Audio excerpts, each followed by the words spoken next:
Estando na hora regimental e havendo quórum legal, suplicando proteção a Deus, dou por abertos os trabalhos da presente sessão da 8ª turma do Egrégio Tribunal Regional do Trabalho da 3ª Região.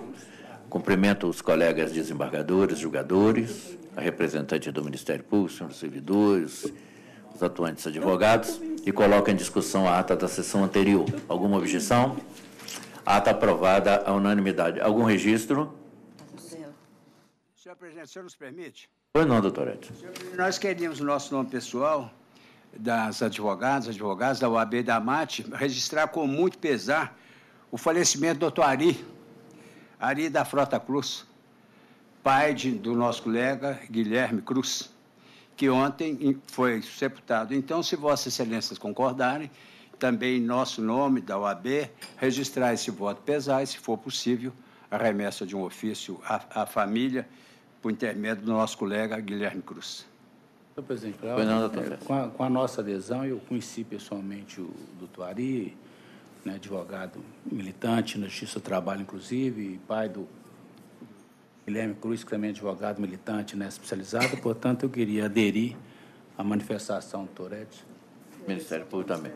Nós vamos registrar a manifestação do doutor Edson com a adesão de todos os embargadores e do Ministério Público, e a Secretaria providenciará a ciência à família enlutada. Obrigado, senhor presidente. Sim. Então, vamos passar ao julgamento dos processos da pauta. A senhora secretária, para o pregão pertinente. 2 dias.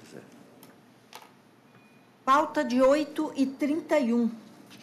O processo de número 22 da pauta de 8 e 31.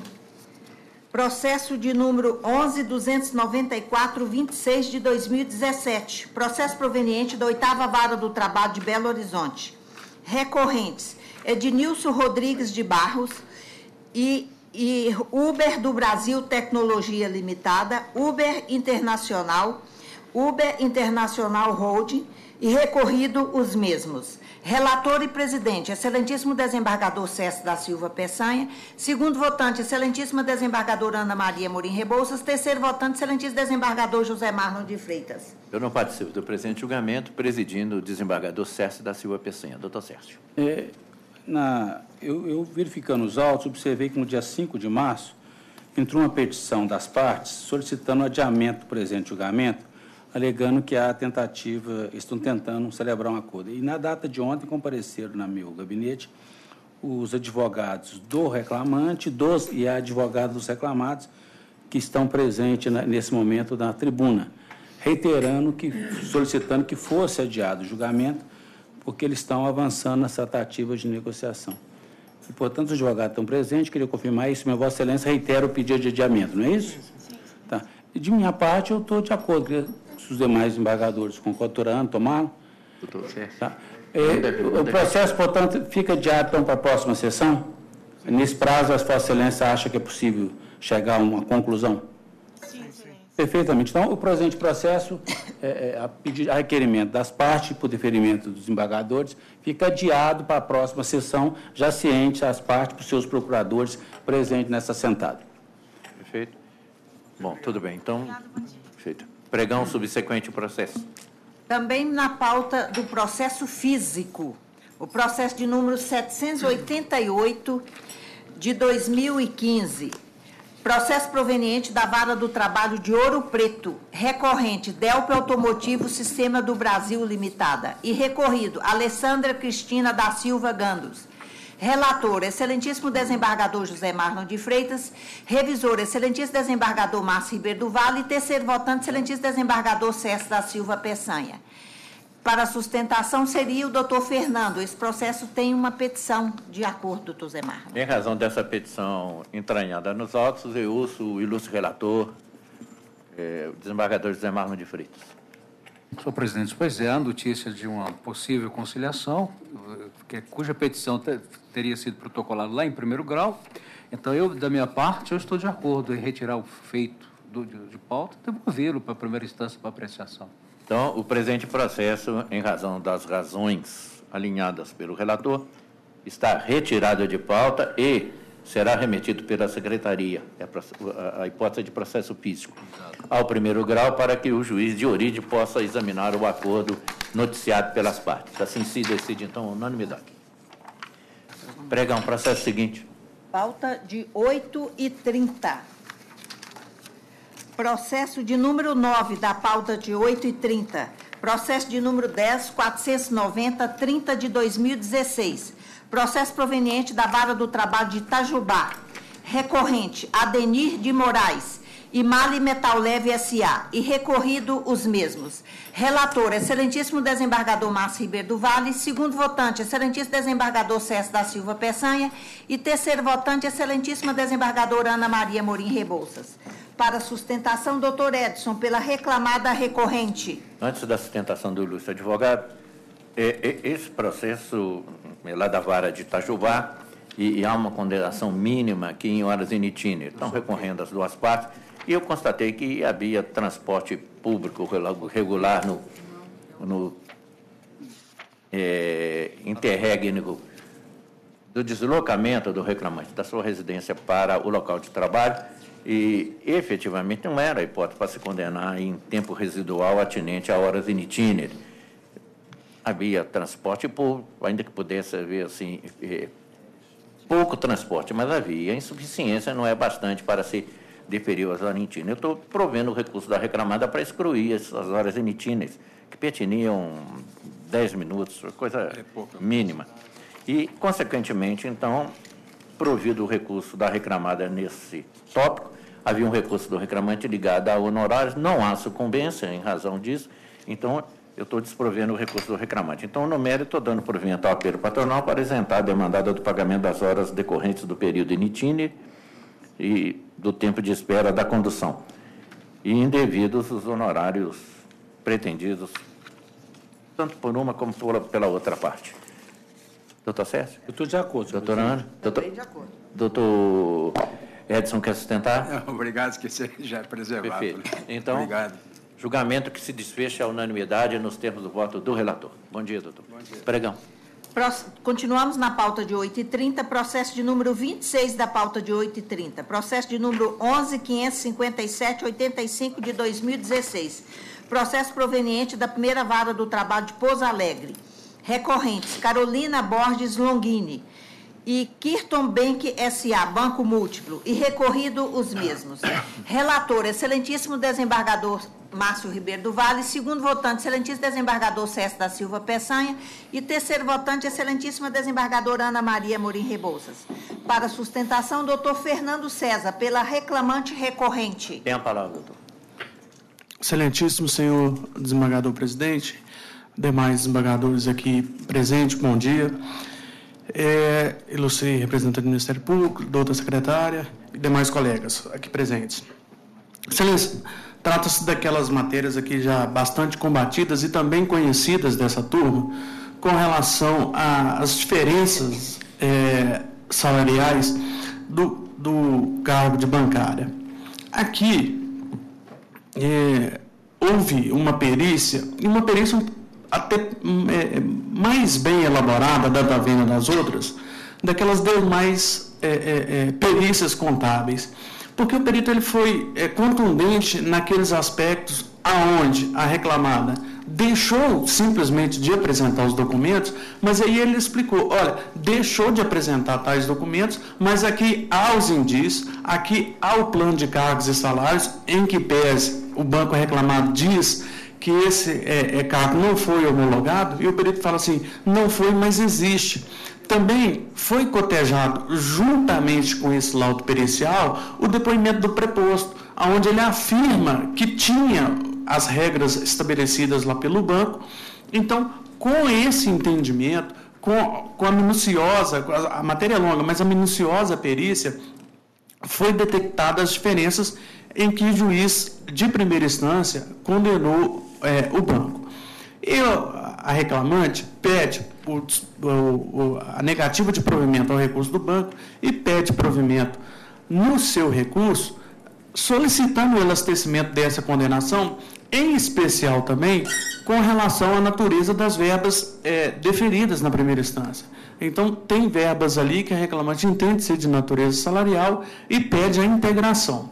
Então, com as demais, reiterando os demais termos lá do recurso, a gente pede o provimento.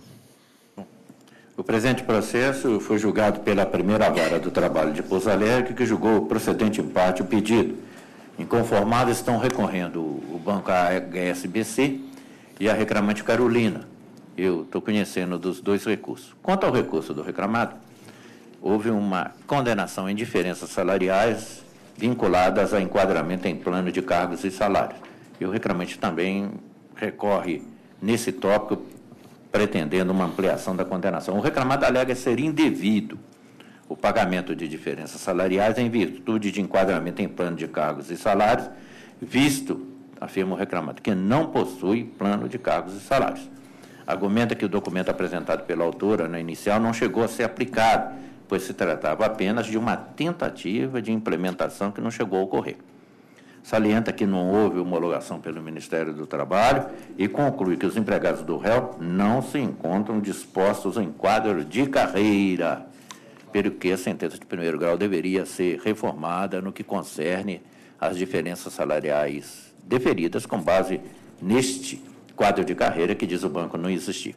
A autora, por sua vez, pretende que o cálculo das diferenças salariais não seja pela média dos valores da faixa aposta na tabela salarial, mas sim pelos valores constantes dos níveis máximos das tabelas de folhas e tal, que é tudo.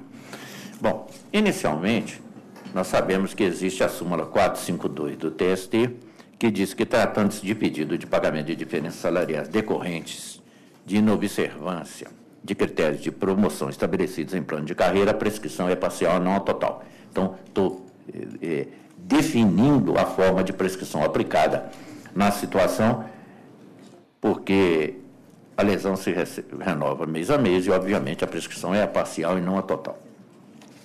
E, apesar do réu negar a existência do plano de cargos e salários, existem documentos que foram trazidos com a inicial que apontam em sentido diverso, indicando que, a partir de 1998, o reclamado passou a promover uma reestruturação na sua política salarial de recursos humanos com a implantação de um plano de cargos e salários. Os documentos evidenciam a criação de um PCS com a adoção do sistema chamado método PAI. E, na audiência, diante da divergência, existe ou não existe quadro de carreira, plano de cargos e salários, o juiz inquiriu o preposto do reclamado, que afirmou que a banda ou nível refere-se ao cargo, que à vista do documento de folha 293, os níveis a que se refere o tal documento são níveis salariais, que os níveis são estabelecidos de acordo com os portes das agências, que à vista do documento de folha 195, afirma que, de fato, existem escalas salariais. O empregado tem acesso a nível superior nessa escala se receber promoção. Ou seja, o preposto acaba confessando que existe um plano de cargos e salários, inclusive dita a forma em que ele foi estabelecido, a forma de sua aplicação. Então, não obstante a negativa da defesa, os documentos nos autos e a confissão do preposto realçam a existência desse plano de salário. Obviamente, foram deferidas diferenças salariais à reclamante Carolina, em razão da existência desse cargo de plano de cargos e salários, que efetivamente exercia. Não há como se dar provimento ao recurso do banco que estriba a sua resignação recursal na inexistência desse plano de carreira. Aliás, o perito, em razão da prova pericial determinada, ele indica que o plano chegou a ser implementado pelo réu e aponta ainda os elementos necessários para chegar a essa conclusão. E realçando que o banco sonegou os documentos que ele pediu insistentemente para poder analisar a questão, pelo que, até para ele chegar a uma conclusão mais decisiva, isso foi impedido pela sonegação dos documentos feitos pelo banco. Então, em razão disso, eu estou entendendo que existiu o plano de cargos e salários e, em face do princípio da aptidão para a prova, que era do reclamado, o reclamado deveria juntar toda essa documentação que foi pedida pelo perito e não juntou, não há como se dar provimento ao recurso do banco. Estou confirmando a decisão nesse tópico. E Estou citando, inclusive, jurisprudência do TST, que fala exatamente desse método Y e explicitando que ele existe e que, efetivamente, são devidas diferenças daí decorrentes. Bom, no que concerne ao recurso da reclamante, nós temos que o banco não juntou a documentação necessária para se saber que média usar, que forma se calcular suas diferenças. E a reclamante quer um elastecimento na condenação do banco. Eu estou entendendo que, antes dessa sonegação de prova, estou dando um provimento ao apelo da reclamante para determinar que, no cálculo das diferenças salariais, sejam considerados os valores máximos constantes da faixa salarial aposta na tabela salarial juntada às folhas 295 e 297. Eu, normalmente, não deferiria isso. Acho que o pedido é até um pouco exacerbado. Mas o banco, que tinha a prova para apresentar, não apresentou, fica numa dificuldade, mesmo insistindo o perito para ele apresentar, não apresentou, e tem que deferir aquilo que está preteado na inicial. A questão ficou mais processual do que material. Bom, então, estou deferindo isso com os reflexos pertinentes. Tem uma matéria ainda no recurso das duas partes pertinente ao PSV diferenças. O reclamado não se conforma com a sentença que deferiu diferenças de PSV. A reclamante sustenta que esse PSV é um programa de remuneração variável que oferece aos participantes uma recompensa financeira em reconhecimento da sua performance individual e coletiva. A autora, o banco diz que isso não ficou provado, que não são devidas as diferenças do PSV. E a autora pretende o recebimento a título de PSV, e aqui vem o pedido. Um pedido absurdo da reclamante. Né? Por isso é que acabou surgindo a reforma trabalhista. Essa reforma trabalhista que está achincalhando a Justiça do Trabalho, que está trazendo tantos percalços para muitos, foi em razão de um pedido disso. Ela quer receber 36 remunerações atinentes a esse programa de remuneração variável em 3 anos de serviço. Quer dizer, todo mês ela queria um PSV equivalente a mais uma remuneração, 36 remunerações atinentes a esse plano. Assim é impossível. Por isso, aí fizeram a reforma trabalhista. Por quê? Por causa de coisas dessa situação. Eu estou entendendo que o banco não tem razão no que foi deferido em primeiro grau, que foi deferido modicamente, dentro do que é razoável, e o que o pedido da reclamante foge à razoabilidade. Então, não há como se atender esse pedido, e eu estou rejeitando o pedido quando ele a lei me autoriza isso, o artigo 345.4 CPC, quando ele é inverossímil, e na verdade é até abusivo. Eu estou negando provimento aos 2 recursos. A reclamante quer receber também diferença de PPR, e o banco quer que seja extirpada. As diferenças foram deferidas em primeiro grau, num patamar próximo de 4 salários, dentro do que é razoável, do que é normal nessa política bancária. Mas a reclamante não, quer que sejam tudo que pediu na inicial, de novamente. E o pedido é inverossímil, é abusivo, eu estou negando provimento. O banco quer tirar os honorários periciais da perícia que foram feitas nos autos, não tem razão, ele foi sucumbente, ele deve. A reclamante quer receber integração da PSV ao salário, a natureza indenizatória da parcela é evidente, tanto que ela era compensada com o valor devido da PLR, que tem natureza nitidamente indenizatória e não salarial. Não tem integração nenhuma a ser feita, não. As partes querem receber honorários, a reclamante está assistida para julgado particular, não tem. O banco, em sucumbência parcial, quer que aplique a nova legislação, não tem que aplicar coisa nenhuma. A ação foi ajuizada antes de 11 de novembro, e não se aplica a lei 13.467. Então, em conclusão, eu estou conhecendo dos recursos ordinários interpostos, no mero provimento ao apelo do réu, provejo em parte o recurso da autora para determinar que no cálculo das diferenças salariais sejam considerados os valores máximos constantes da faixa salarial aposta na tabela salarial de folha 295 e 297, conforme o nível em que a reclamante estava enquadrada nos respectivos períodos. Estou mantendo o valor da condenação por compatível. Assim que eu estou entendendo, ouço o ilustre desembargador revisor, doutor Sérgio. Doutor Sérgio. Presidente, eu estou acompanhando integralmente o voto de Vossa Excelência. Doutora Ana. Também acompanho. Julgamento unânime nos termos do voto do relator. Muito obrigado, bom dia. Pregar um processo seguinte. Processo de número 8 da pauta. Continuamos na pauta de 8h30. Processo de número 10.473.46 de 2016. Processo proveniente da 6ª Vara do Trabalho de Uberlândia. Recorrentes, MRV Engenharia em Participações S.A. e Péricles Roberto Alves Guimarães. E recorrido os mesmos. Relator, excelentíssimo desembargador Márcio Ribeiro do Vale. Segundo votante, excelentíssimo desembargador César da Silva Peçanha. E terceiro votante, excelentíssima desembargadora Ana Maria Amorim Rebouças. Para sustentação, doutor Rafael, pela reclamada recorrente. É a palavra, doutor. Excelentíssimo senhor presidente, na pessoa de quem cumprimento os demais componentes desta turma, colegas presentes, advogados, ilustres representantes do Ministério Público e servidores. Bom dia a todos. O que justifica a nossa presença aqui nessa tribuna é o pedido de reforma da sentença de primeira instância que reconheceu o vínculo de emprego, no caso concreto, em relação a um corretor de imóveis que prestava serviços para a empresa reclamada, MRV Engenharia e Construções, aqui representada nessa tribuna.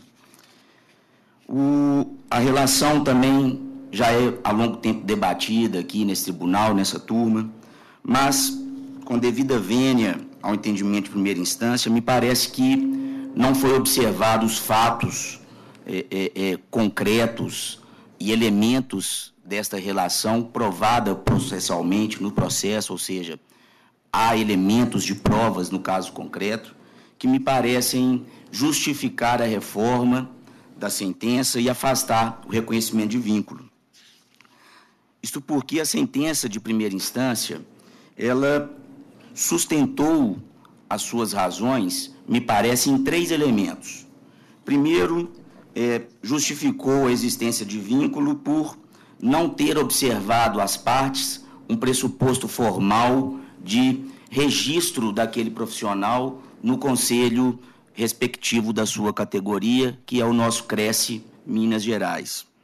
Entendeu que a inexistência dessa formalidade poderia ou caracterizaria um vício formal dessa relação, portanto, um elemento do vínculo de emprego. Com a devida vênia, não me parece ser a forma mais adequada de se justificar a relação de emprego, nesse caso, a inexistência desse vício formal. Até porque, nesse caso, ao longo da relação entre as partes, foi comprovada a inscrição daquele profissional no Cresce. E mais, não me parece ser a inexistência deste cadastro, deste registro, um elemento caracterizador do vínculo de emprego. Claro que é passível das suas punições administrativas, multa daquele órgão, mas, com a devida vênia, não me parece ser um elemento robusto para caracterizar ou não o vínculo de emprego. E eu pretendo dizer aqui rapidamente, com as provas orais que foram tidas como prova, que afastam a subordinação, a habitualidade, a pessoalidade, que isso sim me parece ser o elemento ou as características que definem ou não a existência de vínculo. O juízo sentenciante também entendeu que a atividade de comercialização dos imóveis da empresa reclamada seria a atividade fim da empresa e, portanto, mais um elemento a justificar o reconhecimento de vínculo. Novamente, não me parece ser o fundamento adequado para a caracterização ou não do vínculo. Claro que é objeto social da MRV Engenharia comercializar os seus produtos, os seus imóveis, mas me parece ser maior a sua atividade fim, a construção, o empreendimento. E é da natureza do setor imobiliário você deixar às mãos das imobiliárias, dos corretores de imóveis, a captação de clientes no mercado. A empresa se preocupa hoje muito mais na construção eficaz e eficiente dos seus imóveis do que empreender os seus esforços necessariamente e exclusivamente na comercialização do bem. A opção dela é deixar para o mercado, justamente na mão de corretores autônomos, a captação dos clientes. E isso, novamente, não me parece ser, portanto, um elemento que justifica a caracterização do vínculo. Novamente, peço que seja avaliado a subordinação, a habitualidade, a pessoalidade, a onerosidade daquela relação e pretendo dizer e demonstrar que as provas, nesse caso concreto, foram nesse sentido, afastando esses elementos. Por fim, e aí até admito, sim, ser algo polêmico, é uma relação que o liame entre a autonomia e o vínculo de emprego é muito subjetivo, mas o juiz também tentou dizer que, ora, há ali, naqueles pontos de vendas da empresa, um gerente, esse gerente sim empregado. Portanto, se tem um gerente na loja e ele é empregado, caracteriza-se, no mínimo, a subordinação indireta. Novamente, pedindo vênia a entendimento ao contrário, o simples fato da existência de um gerente nos pontos de atendimento também não socorre à tese do vínculo de emprego. Ora, a função do gerente nesses pontos de venda é de simples organização do ponto. Ele coloca à disposição dos corretores autônomos aquela estrutura física para eles ali atenderem os clientes, apresentarem um imóvel decorado. Essa é a função do gerente. Essa é a função do gerente. Não há uma subordinação hierárquica, imposição de metas, imposição de horários. E isso tudo me parece que foi logrado êxito pela reclamada em produzir provas nesse sentido. Chamo a atenção e peço vênia para citar trechos das provas orais que foram colacionadas nesses autos, ainda que a título de prova emprestada, mas que condizem com a realidade daquele local. Uberlândia, Triângulo Mineiro, são todas testemunhas daquela cidade, ou seja, que demonstram a realidade fática daquela relação que existia entre a empresa e os corretores autônomos. Dizem as testemunhas, primeiro, que o reclamante era corretor autônomo, ele quem escolhe seu horário de trabalho, que podia fazer vendas para outras empresas. Ora, não há aqui uma pessoalidade, não há uma subordinação, podia fazer vendas para outras empresas, não era uma relação de exclusividade. Diz mais, que o reclamante não tinha horário de trabalho a cumprir, não tinha meta, não precisava comunicar caso não comparecesse para trabalhar. Outra testemunha até diz, olha, se não pudesse trabalhar, avisava o gerente. E a única consequência é que não receberia clientes nesse dia. Ora, organização, me parece ser a função do gerente, organizar aquele ponto e não criar horários de trabalho, criar metas, impor uso de uniformes. Ele diz, outra testemunha diz, não usa e nem foi obrigado a usar o uniforme da empresa. Não recebia ordens e nem era obrigado a emitir relatórios. Um outro detalhe, já finalizando, presidente, são os próprios pagamentos das comissões. As testemunhas dizem que o próprio cliente fazia o pagamento das comissões direto ao corretor. Ora, aqui não há nem a interpretação clássica do salário sendo a remuneração paga pelo empregador diretamente ao empregado. Aqui, a comissão era, inclusive, paga diretamente pelo cliente ao corretor. Portanto, presidente, em que pese, repito, a polêmica envolvida, a linha que separa a autonomia desses profissionais dos empregados, ela é, de fato, muito tênue, muito curta, mas, nesse caso concreto, me parece que logramos êxito em demonstrar que, de fato, prevalecia a autonomia da relação entre as partes. Por isso, é o nosso pedido pela reforma da sentença, afastando o reconhecimento do vínculo. Muito obrigado.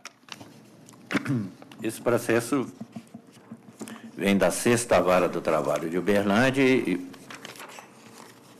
a postulação inicial lá na origem foi julgada parcialmente procedente.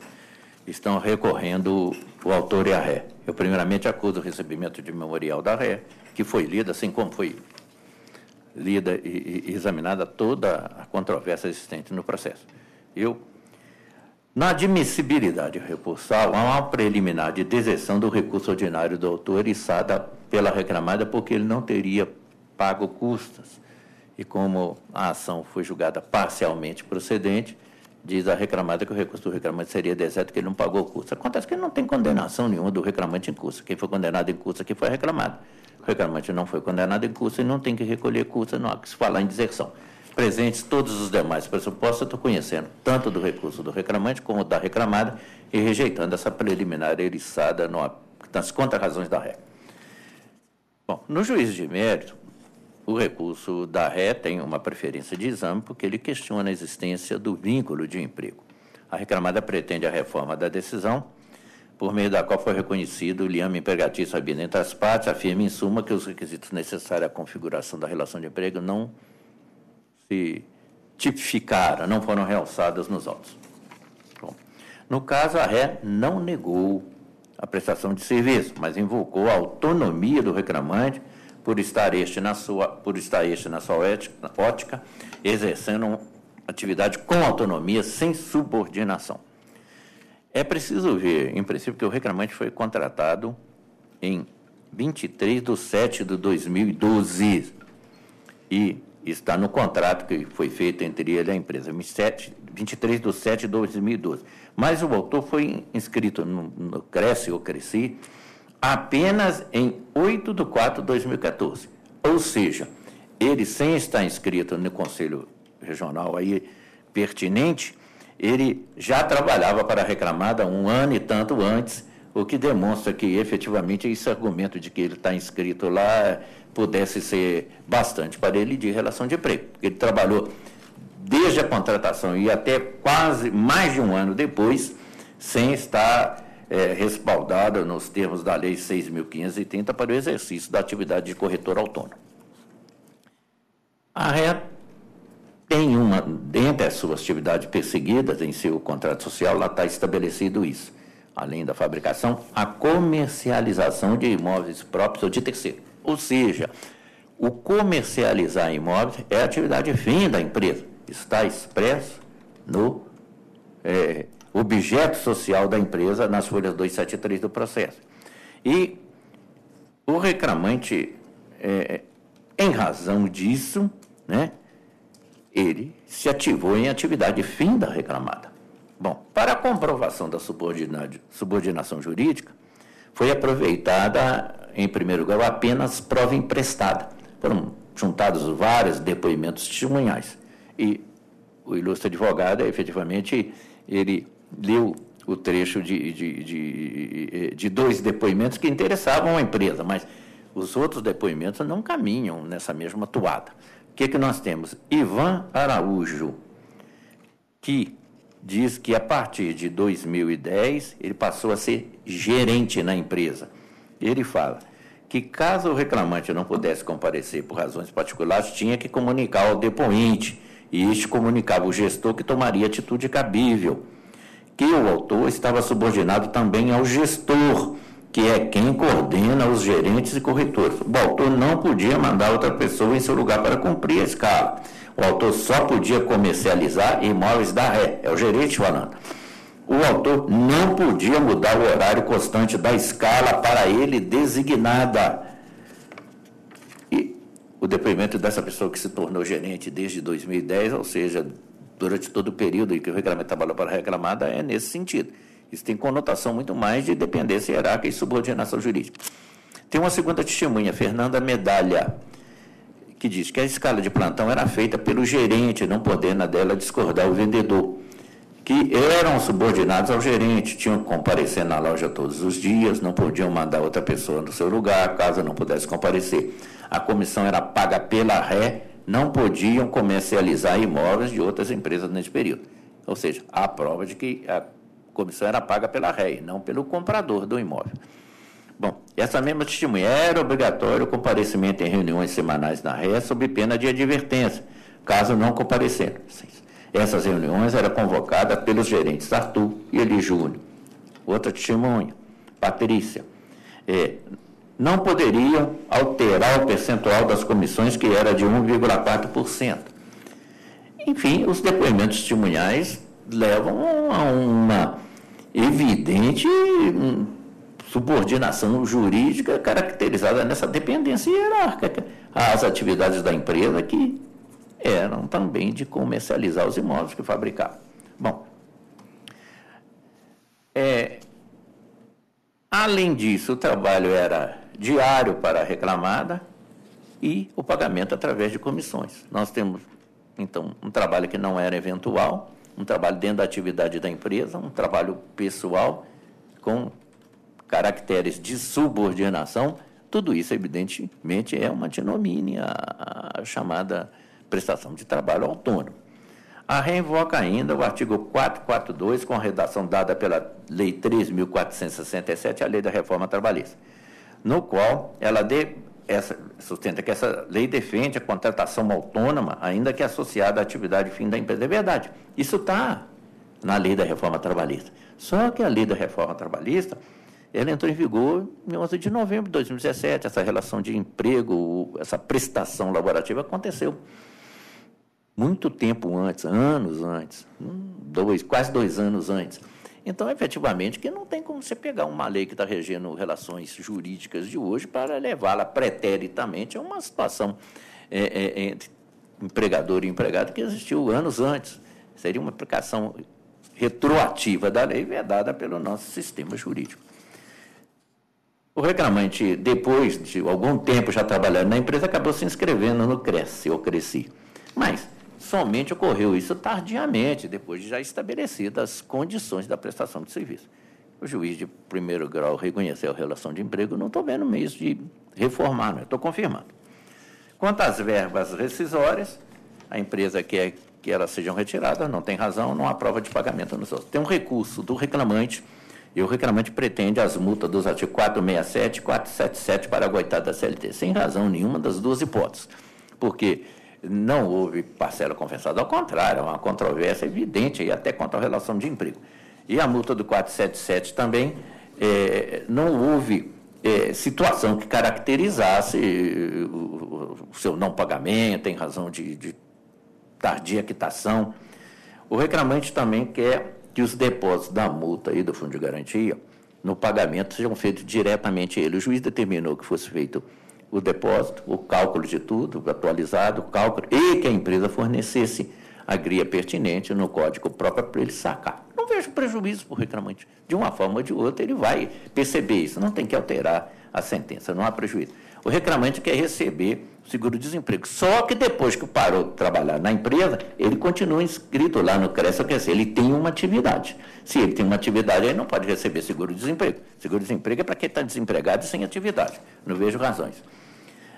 O reclamante quer receber horas extras atinente a intervalo entre a jornada. O trabalho do reclamante era em alguma conta interna, mas de preferência externa. Ele ia atrás dos compradores. E, efetivamente, ele podia gerenciar o seu intervalo entre a jornada. Eu não vejo razões para alterar. Estou fazendo um exame de quase 6 laudas atinente à questão da hora extra. Eu não vejo razões para deferir ao reclamante essa jornada extraordinária que ele quer perceber, inclusive quanto ao intervalo entre a jornada. Há uma discussão quanto a reembolso de gastos com os deslocamentos.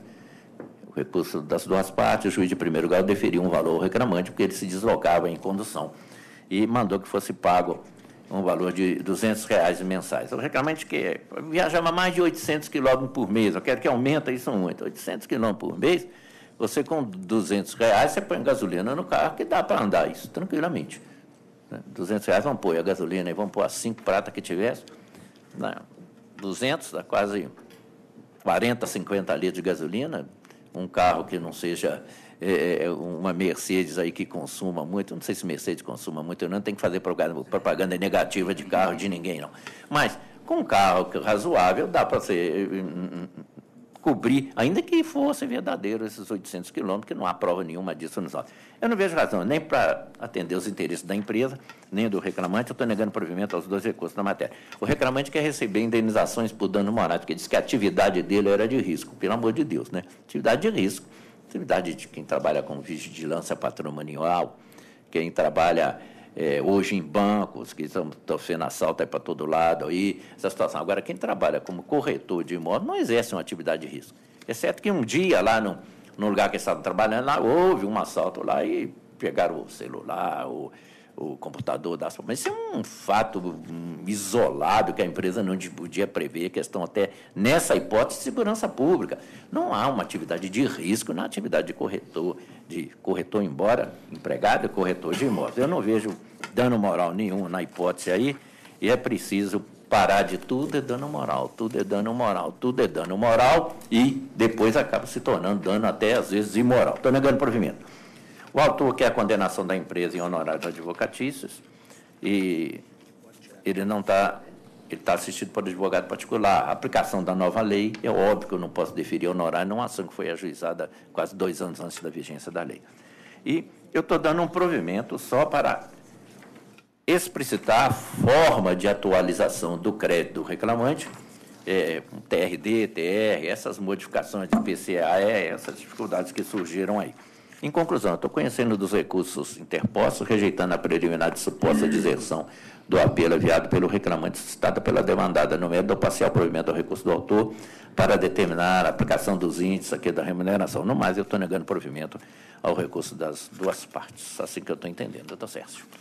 Senhor presidente, esse processo, Vossa Excelência, o voto é extenso e aborda todas as questões, mas as partes resolveram, lá na primeira instância, utilizar de prova emprestada, tanto reclamante quanto reclamado. E a reclamada juntou às atas os processos que ela entendia que seriam favoráveis, e o reclamante, por outro lado, juntou às atas dos depoimentos, dos processos que ele achou que fazia prova dos alegações. O juiz de origem analisou todos os depoimentos colhidos, tanto os trazidos pela reclamada quanto pelo reclamante, e chegou à conclusão de que, no presente caso, havia vínculo de emprego. Eu também estou, e que está sendo mantido Vossa Excelência, eu também parti do mesmo entendimento. O conjunto probatório trazido a esses autos autorizam a manutenção da sentença nesse aspecto. Portanto, em que pese a sustentação oral, brilhante por sinal, né? Como sempre, o doutor sempre faz boas sustentações orais, mas eu estou acompanhando integralmente o voto de Vossa Excelência. E, na verdade, não tem uma divergência, é só uma ressalva de fundamento, porque nós estamos com uma questão nova aqui no tribunal, no final do ano passado para cá, que é essa questão de correção monetária, porque o Supremo lá atrás tinha declarado em constitucionalidade da Lei 8177, mas tinha limitado para... não tinha sido explícito, vamos colocar assim, em relação aos créditos trabalhistas.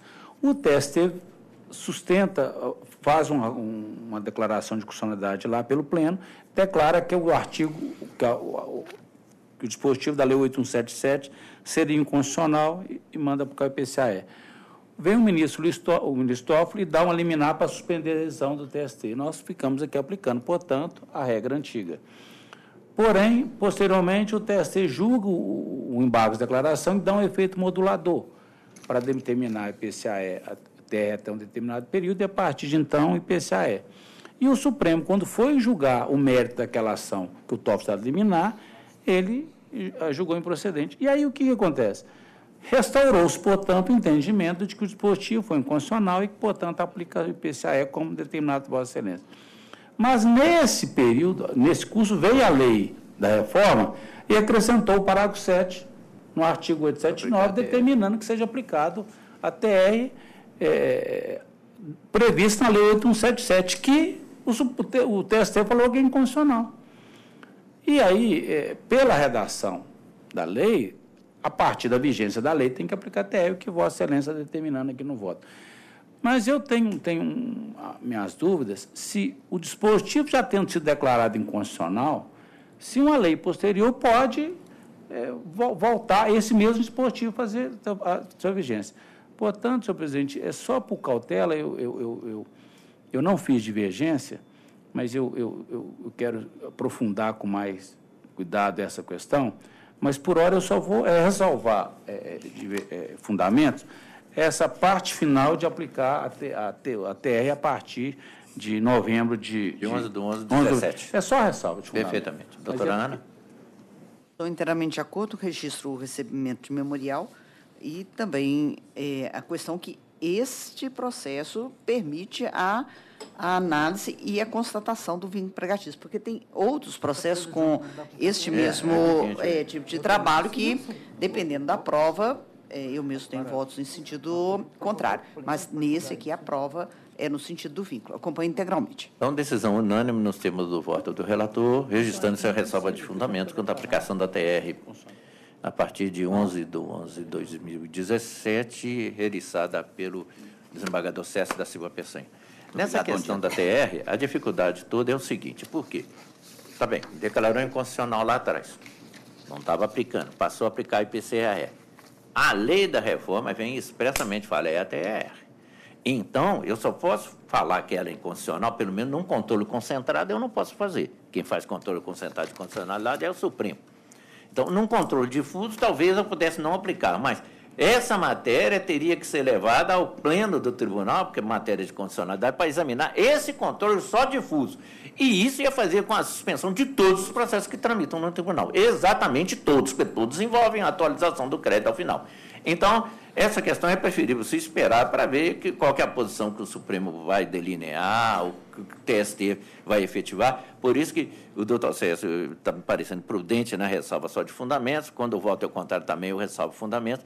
Mas é uma matéria que vai demandar ainda um reexame da questão, tanto pelo TST como pelo Supremo. Mas é só para poder explicar e esclarecer as partes.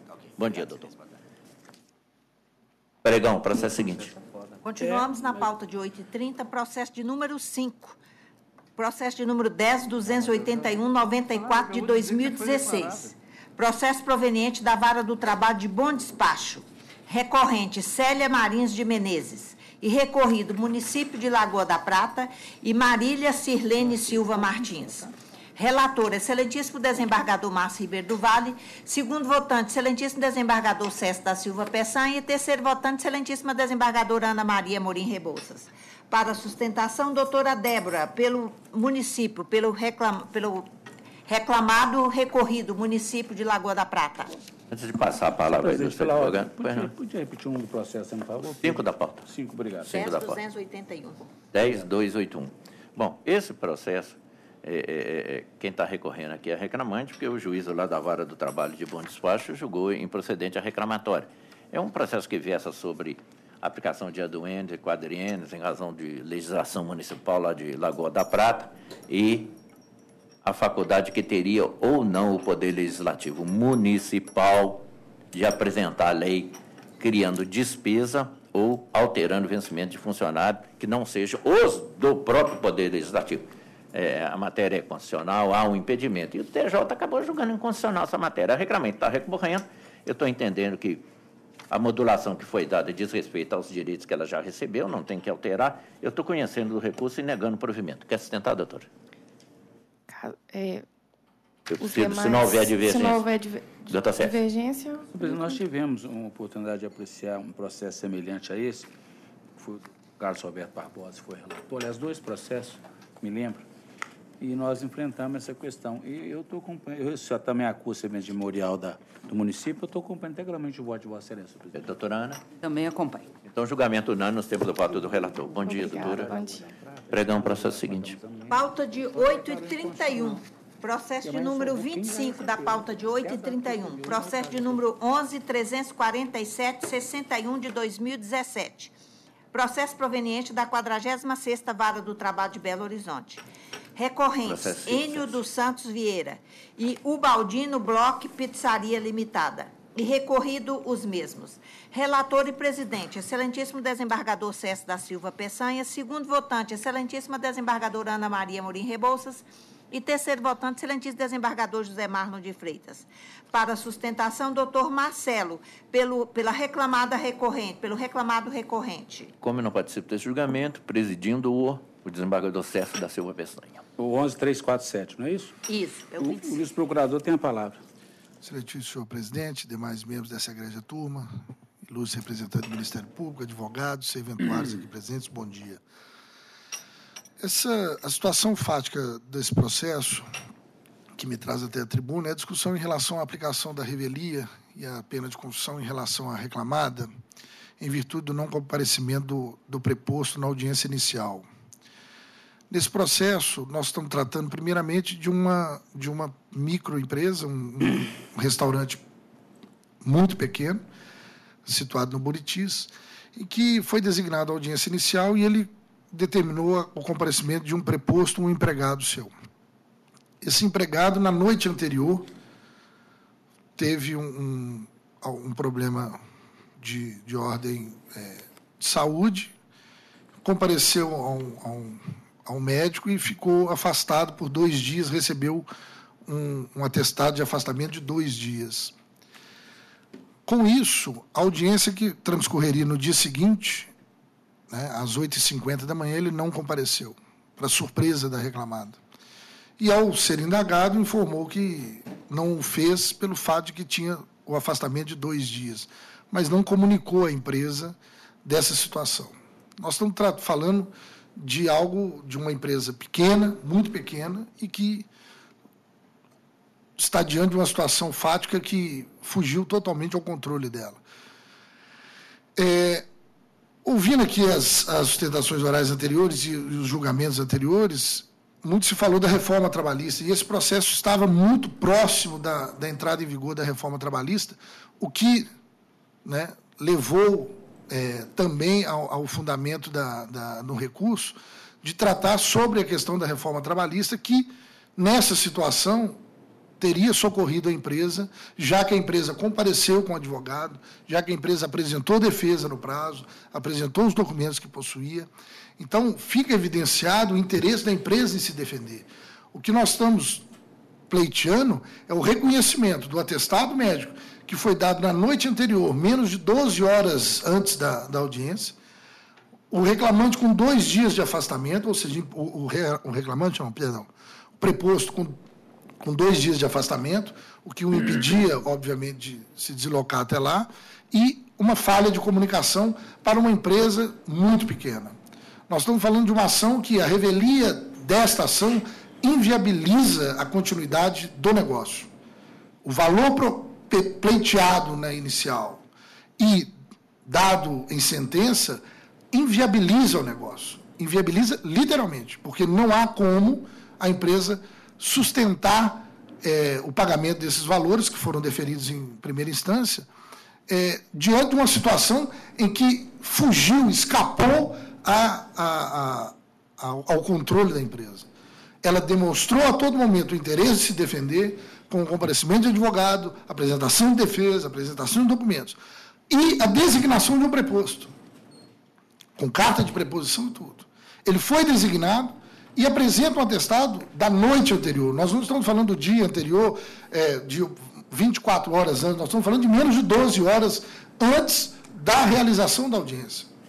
Então, o que a reclamada pleiteia aqui é a possibilidade de que seja revista a decisão de primeiro grau em relação à revelia, para que ela possa efetivamente apresentar a sua defesa, instruir um processo, sob pena de nós termos a total inviabilidade do negócio diante de uma situação que fugiu, volto a frisar, fugiu totalmente ao controle da reclamada. Essa situação fática está posta nos autos,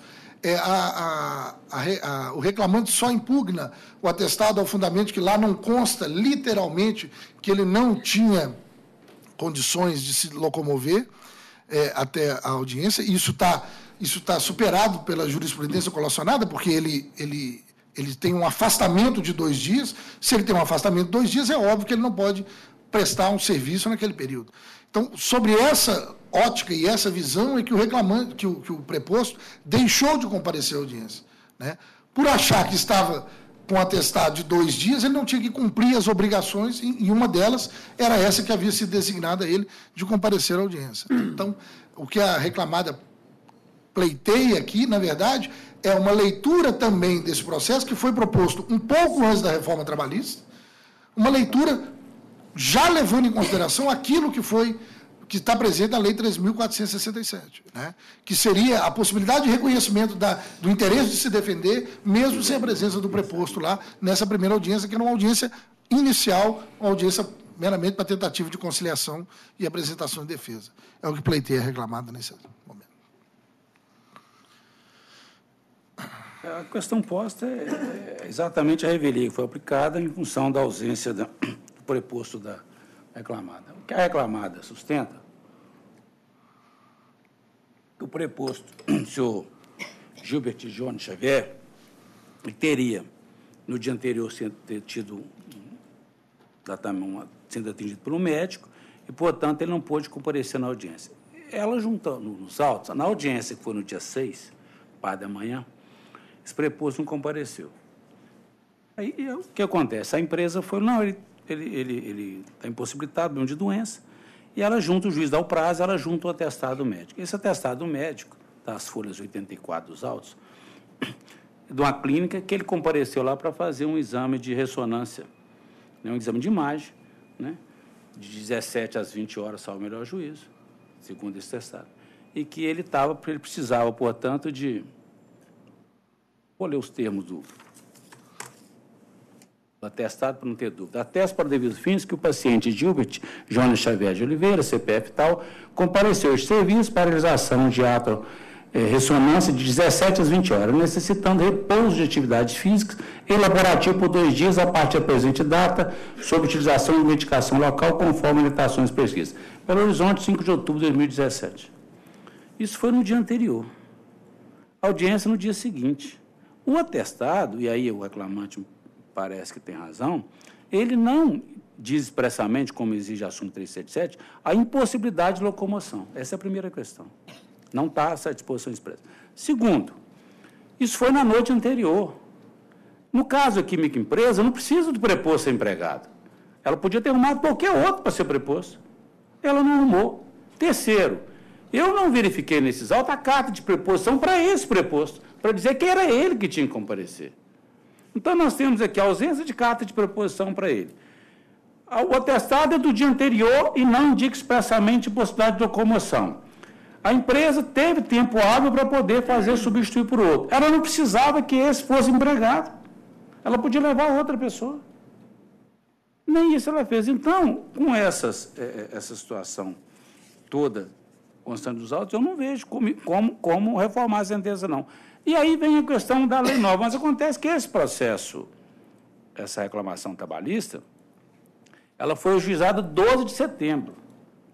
Né? A audiência realizou-se no dia 6 de outubro, antes da lei. Não vejo como aplicar retroativamente a lei que trata da reforma trabalhista, que entrou em novembro.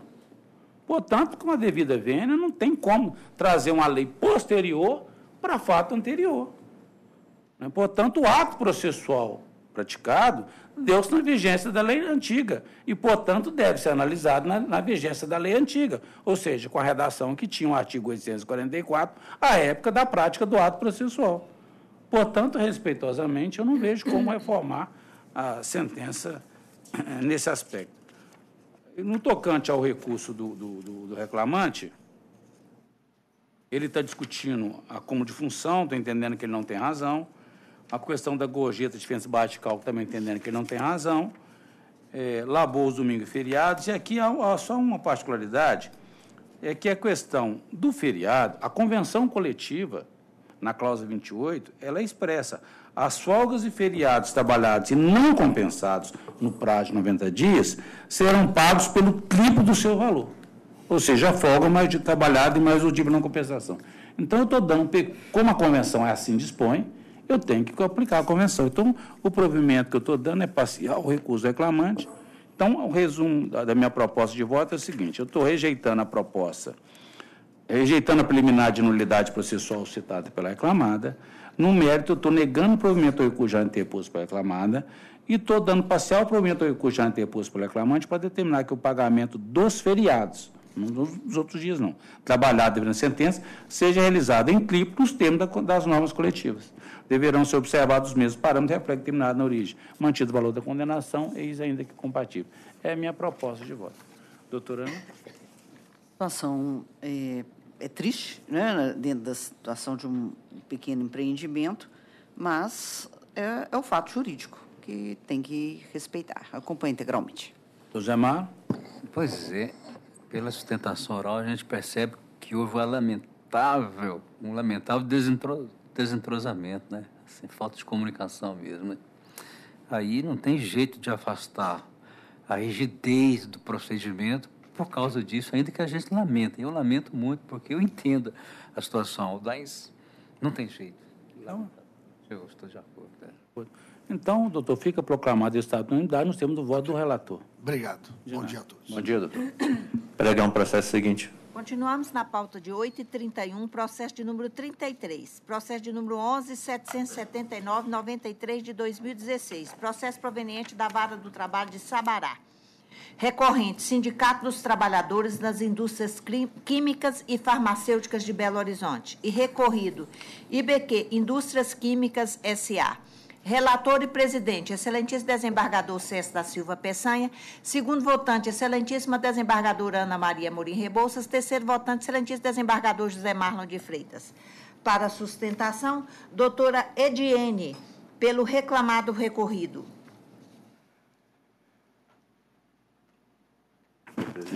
Doutor César, presidindo. Exatamente, perfeito. Obrigado. Aqui o recurso é do sindicato. Eu analisei esse processo e a minha proposta de voto, doutor, é a seguinte. Eu estou conhecendo o recurso ordinário interposto pelo sindicato, mas, no mérito, eu estou negando o provimento. É uma questão de aplicação de questão da PLR de multa convencional, que ele está querendo, e a questão da justiça gratuita, embora eu tenha entendimento que, em tese, teria direito, em função da legislação aplicável nesse caso, mas o entendimento que prevalece nessa turma é que tem que haver comprovação efetiva da insuficiência, e ele não comprovou, e, portanto, eu estou mantendo o entendimento da turma. Então, a minha proposta é de conhecer e negar o provimento. Vossa Excelência aguardaria voto divergente? Doutora Ana Maria? Estou de acordo. Doutor Zé Mar? Estou acompanhando, presidente. Então, assim, proclamo o resultado por unanimidade, em segundo voto do relator. Bom dia, Obrigada, doutor. Nada. Pegar o processo seguinte. Continuamos na pauta de 8h31, processo de número 18, processo de número 11.122.92 de 2017, processo proveniente da primeira vara do trabalho de Passos, recorrentes, José Wilson da Silva e Electro do Brasil Limitada, e recorrido os mesmos. Relator e presidente, excelentíssimo desembargador César da Silva Peçanha. Segundo votante, excelentíssima desembargadora Ana Maria Amorim Rebouças. Terceiro votante, excelentíssimo desembargador José Marlon de Freitas. Para sustentação, doutor Rodrigo, pelo reclamado recorrente. Presidindo o desembargador Sérgio. O ilustre procurador tem a palavra. Primeiramente, um bom dia a todos. Presidente, seria possível escutar primeiramente a sugestão de voto do relator? Perfeitamente. A minha proposta é de rejeitar a preliminar de unidade da sentença, especialmente de defesa, ouvido pelas partes, e, no mérito, dar provimento parcial ao recurso da reclamada para excluir da condenação o pagamento referente aos reflexos das horas emitidas e feridas de primeiro grau. Quanto aos demais tópicos recursais, constantes no apelo da reclamada e no que tange ao recurso adesivo do reclamante, de negar o provimento. Vou pedir a permissa venha para discordar parcialmente da conclusão do relator. Primeiramente, no que diz respeito à nulidade da sentença. Conforme a ata de instrução e julgamento, foi indeferida às partes a oitiva de testemunhas.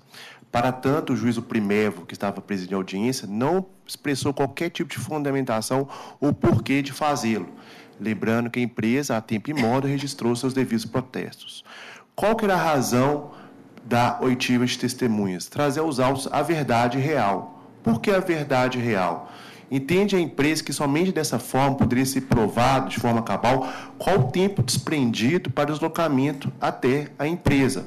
Haja vista que o laudo pericial constante dos autos, quando confeccionado, o expert tomou como parâmetro outra empresa de transporte que não a utilizada pela hora recorrente para o transporte de seus empregados. Lembrando que esse laudo pericial foi impugnado a tempo e modo.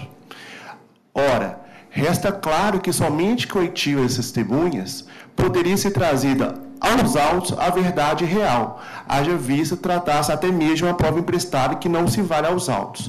Pois bem, no que diz respeito ao deslocamento das horas inetíneas, conforme consta dos autos, o deslocamento tido até a empresa são de 27 quilômetros.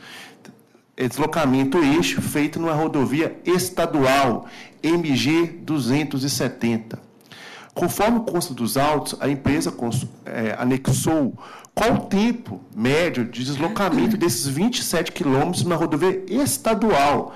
O tempo médio de deslocamento seriam de 30 minutos. 30 minutos estes até a empresa e 30 minutos para poder voltar. Acontece que quando o laudo pericial constou-se um período de 1h23. Tempo este mais do que o dobro do alegado pela empresa. Ora, tendo em vista que o perito se baseou única e exclusivamente em provas de outra empresa que não é a que fazia o transporte do obreiro, e que só coitiva da testemunha poderia saber realmente qual o tempo gasto com o deslocamento.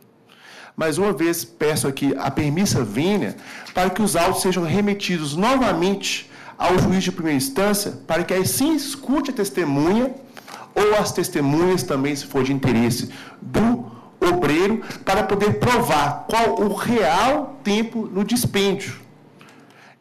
Realmente é muito importante trazer-se a verdade real aos autos. É só isso. Obrigado. Eu vou manter a proposta de voto, respeitosamente. Eu não vejo aqui. Primeiro, que quando foi determinada com relação ao tempo de deslocamento, está na ata de folha 128, determinada a perícia para apurar isso. Ninguém protestou. Todo mundo concordou que fosse designada a perícia para apurar o tempo de deslocamento. Quer dizer, as partes concordaram que o meio para apurar isso era a perícia. Entendeu? Então, houve, não tem protesto nenhum. O juiz determinou a perícia, todo mundo ficou de acordo. O perito foi feito. E o que aconteceu com esse laudo? A empresa, quando da realização da perícia, ela já não estava usando ônibus próprio, ela estava usando van. E o que o perito fez? A perita foi acompanhada pela reclamada, pela advogada reclamada. E o que aconteceu? Tinha outra empresa que fazia o mesmo percurso, onde pegava os empregados e levava para o canteiro de obra da reclamada, outra empresa de ônibus. Aí o que aconteceu? Pegou o mesmo o mesmo trajeto, para o mesmo local, e foi feita a perícia. Então, eu não vejo porque usou o ônibus de outra empresa que dá nulidade, porque o trajeto era o mesmo, o tempo de deslocamento era o mesmo. Eu não vejo, respeitosamente, que teria que ouvir testemunha para isso. Foi determinada a perícia, o perito foi de confiança do juiz, entendeu? Eu não vejo que tem agora. Então, para que a perícia? Se era para testemunha, não precisava de perícia. E as partes foi determinada a perícia para apurar isso e ninguém protestou. Então, respeitosamente, eu não vejo aqui essa nulidade que a reclamada insiste. E quanto ao tempo de deslocamento, foi apurado pelo perito corretamente, foi descontado o tempo que a reclamada pagava, os 60 minutos, e, portanto, é diferença. Portanto, eu respeitosamente, eu vou manter minha proposta de voto. Doutora? Acompanhe. Doutor Zé Marco? Presidente, eu vou pedir a Vossa Excelência, porque o reclamante também, lá no meio do recurso dele também, ele pede que, olha, essa relação da sentença, também basicamente pelas mesmas razões. É assim, e eu, pensando aqui um pouco melhor, eu peço vênia para discordar do ponto de que, se houve a designação de uma perícia e as partes assim surgir, porque a condução do processo é do juiz. Ele fala assim, vou determinar esta prova. A questão de se entender assim, ela é suficiente para resolver o que estava sendo discutido? Me parece que não, porque ambas as partes acham que a perícia não foi suficiente. Não é? Então, eu vou pedir vênia a Vossa Excelência e eu vou ficar vencido nesta preliminar apenas. Na preliminar? Só. No mais, eu estou de acordo com você. Tomara, eu vou registrar, mas eu só registro o seguinte. Quando teve a perícia, que apurou o tempo, o reclamante não impugnou. Por isso é que eu fui. Porque quando teve a perícia, porque a perícia foi, está lá expresso, foi para apurar tempo de deslocamento. Sim. Aí veio o laudo. Quando veio o laudo, o reclamante não impugnou o laudo. Concordou, a reclamada que impugnou.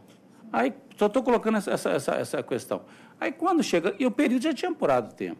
Então, até a insurgência do reclamante, depois por vítima para tempo, porque o reclamante queria mais. Entendeu? Por isso que eu falei, se ele não impugna o laudo, porque depois ele quer, com prova testemunhal, desconstruir o laudo. Por isso que, com essas variáveis, de outra forma, a doutora Ana mantém a proposta. Ah. Então, a conclusão vai ser a seguinte, vai ser, na preliminar, vai ser por maioria, que o doutor Marlon fica vencido. E no mais, unanimidade, não é isso, Tomara? O provimento que deu para excluir os reflexos. Eu tenho muita, e Vossa Excelência também, a questão aqui é um pouco diferente, né? Assim, o cuidado que Vossa Excelência, doutora Ana Maria, tem com as questões inerentes à produção da prova, que são minhas também, a gente sempre mantém assim, eu só tenho um pouco de dúvida, doutor. Eu acho que o voto está muito bem feito, muito bem concatenado, muito bem apreciado. Mas eu assim, só acho que, às vezes, o juiz determina e eu já fiz isso muito, a produção de uma determinada prova, e para ele, às vezes, está realmente suficientemente instruído. E a realidade se mostra um pouco mais complexa, a ponto que, embora o reclamante não tenha impugnado o laudo, ele vem depois e diz, olha, de fato, esta prova não foi suficiente. Como nós estamos tratando de matéria de fato, e eu não sei mais se tem mais demandas da empresa nesse sentido, não é? Isso cria-se, de certa forma, quanto ao tempo, algum precedentezinho, né? Então, só nesse sentido. Não, tudo bem. Mas, respeitosamente, divergir de Vossa Excelência é muito difícil. Não, que isso. Mas, nesse caso aqui, eu peço vênia para... Okay, então, fica a decisão desses termos. Então, por maioria na preliminar e, no mais, por unanimidade no mérito. Assim se decide, doutor. Muito obrigado. Bom dia a todos. Bom dia, doutor. Pregão, processo seguinte.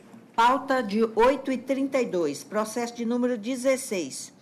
Processo de número 10.530.34 de 2016. Processo proveniente da primeira vara do trabalho de Alfenas. Recorrente, Caixa Econômica Federal. E recorridos, Daniela Ribeiro de Lima Nogueira e outros. Relatora, excelentíssima desembargadora Ana Maria Morim Rebouças. Segundo votante, excelentíssimo desembargador José Marlon de Freitas. Terceiro votante, excelentíssimo desembargador Márcio Ribeiro do Vale. Para sustentação, doutor Ricardo Eugênio, pelas reclamantes recorridas. Bom, só a sustentação pelas reclamantes recorridas. A ilustre relatora se oporia a ler a conclusão do voto? Não. Por favor. Eu conheço do recurso ordinário interposto pela reclamada, exceto quanto à preliminar de incompetência da Justiça do Trabalho. No mérito, dou provimento parcial ao apelo da reclamada para excluir da condenação primeva o pagamento da indenização por danos morais no importe de R$ 8.000. Eu mantenho o valor da condenação porque ele ainda é compatível. Dou a esse provimento mínimo e excluindo danos morais. A turma tem decidido nisso reiteradamente, nesse sentido, que não há danos morais na hipótese. Quer sustentar, doutor? Senhor presidente, é uma matéria recorrente, nós sustentamos já diversas vezes, mais de 100 vezes, então eu vou perguntar se tem divergência quanto ao restante do voto. Doutor Marlon? Não tenho. Eu também não tenho, não. Então, o julgamento se desfecha unanimemente nesses termos. Tá ok. Perfeito? Muito obrigado. Bom dia. Ok. Pregão, processo seguinte. No pedido de preferência regimental no processo de número 15 da pauta de 8h32. Processo de número 10.513.15 de 2016. Processo proveniente da terceira vara do trabalho de Montes Claros. Recorrentes, Vinícius Silva Bispo e Caixa Econômica Federal. E recorrido os mesmos. Relatora, excelentíssima desembargadora Ana Maria Morim Rebouças. Segundo votante, excelentíssimo desembargador José Marlon de Freitas. E terceiro votante, excelentíssimo desembargador Márcio Ribeiro do Vale. Para sustentação, doutor Ângelo, pelo reclamante recorrente. Aqui nós temos tanto o Vinícius está recorrendo quanto a Caixa. Então, as duas partes estão recorrendo. A relatora se oporia à leitura da conclusão? Não, eu acho bom antecipar, até para facilitar a sustentação, se for o caso. Eu conheço dos recursos ordinários interpostos. No mérito, nego provimento ao apelo da reclamada. Dou provimento parcial ao apelo do autor para condenar a Caixa Econômica Federal à obrigação de convocar o reclamante, procedendo conforme as exigências estabelecidas no edital do certame, inclusive quanto à apresentação dos documentos necessários e à prévia realização dos exames médicos admissionais de caráter eliminatório, sob responsabilidade da reclamada, na forma prevista no edital. Após, caso sejam preenchidos esses requisitos contidos no edital, proceda-se à imediata admissão do autor. Segundo, combinar, na hipótese de descumprimento da obrigação de fazer acima, a multa de R$ 500 diários até o limite de R$ 100.000 em prol do autor. Fixo custas no importe de R$ 2.000 sobre o valor da condenação, hora arbitrária de R$ 100.000. Declaro parcela de natureza indenizatória às trens, caso seja executada. O está representando o reclamante. Quer sustentar, doutor? Não, obrigado. Satisfeito. Doutora Ana. Doutor Marlon.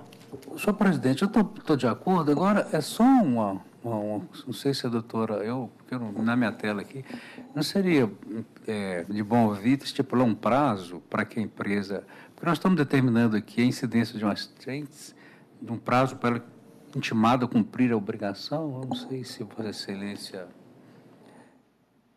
Porque na conclusão não consta. Está combinando a pena de cumprimento, mas não tem o prazo, a partir de quantos dias elas cumpririam. Podemos colocar em 10 dias? Um sucesso. Pode ser? Mas até intimar em todo mundo, então, 30 dias a partir desse julgamento? Eu sei, 10 dias, que 10 dias até às vezes publicar, então passa os 10 dias, aí fica muito em cima. 10 dias a partir da intimação. É a partir da intimação. Então, 10 dias a partir da intimação. Então, vai aí na letra B, combinar para a hipótese de descumprimento da obrigação de fazer, a ser efetivada em 10 dias após a intimação específica, é isso? A ser efetivada no prazo de 10 dias após a intimação específica, a multa, deu para específica. Não, porque o resto já está aqui, por isso. Lembrou a busca dos Beatles. Pois é, não tem isso. Primeiro, os cantores eram de qualidade, né? É porque o resto já está aqui, em pró, a multa, tá, tudo bem? Deu para crescer aí? Tudo bem? Porque esses 10 dias vão correr a partir da intimação específica. Se ela correr agora, sem se correr daqui a um ano, vai 10 dias a partir dessa intimação. Sim, doutor? Então, assim se decide a unanimidade. Obrigado, senhor. Respondido. Pregão, processo seguinte. Continuamos na pauta de 8h32, processo de número 37 da pauta de 8h32. Processo de número 11.441.40 de 2017. Processo proveniente da 12ª Vara do Trabalho de Belo Horizonte. 37. Recorrente César Augusto Diniz e recorrido Viação Novo Retiro Limitada. Relatora, excelentíssima desembargadora Ana Maria Morim Rebouças. Segundo votante, excelentíssimo desembargador José Marlon de Freitas. E terceiro votante, excelentíssimo desembargador Márcio Ribeiro do Vale. Para sustentação, Dr. Max Duber. Isso? Pela reclamada recorrida.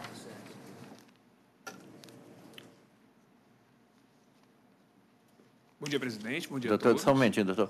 Doutora Ana, se oporia à leitura da conclusão? Não, até facilita. Eu conheço do recurso ordinário interposto pelo autor e, no mérito, nego-lhe provimento. Doutor, pela reclamada, quer sustentada? Não. Eu só gostaria de aproveitar a oportunidade, já que manteve a decisão origem, né? E aproveitar que é a véspera do Dia Internacional das Mulheres e felicitar as mulheres presentes, desejando que amanhã acorde com ungidas pelo sentimento de orgulho, pelo valor que vocês têm na luta das mulheres. Por favor. Perfeito. Muito obrigado pela atenção. Um ótimo dia a todos.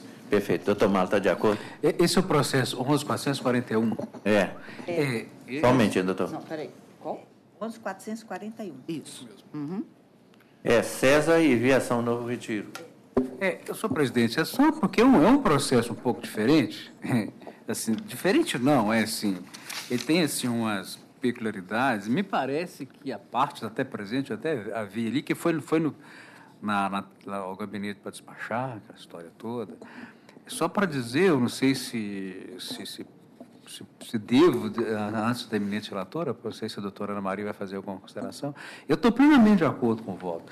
É porque se trata aqui, na verdade, da tentativa de decisão de uma categoria profissional e o magistrado indeferiu a pretensão por entender que no sindicato que se quer dividir, a parte que se quer dividir não está devidamente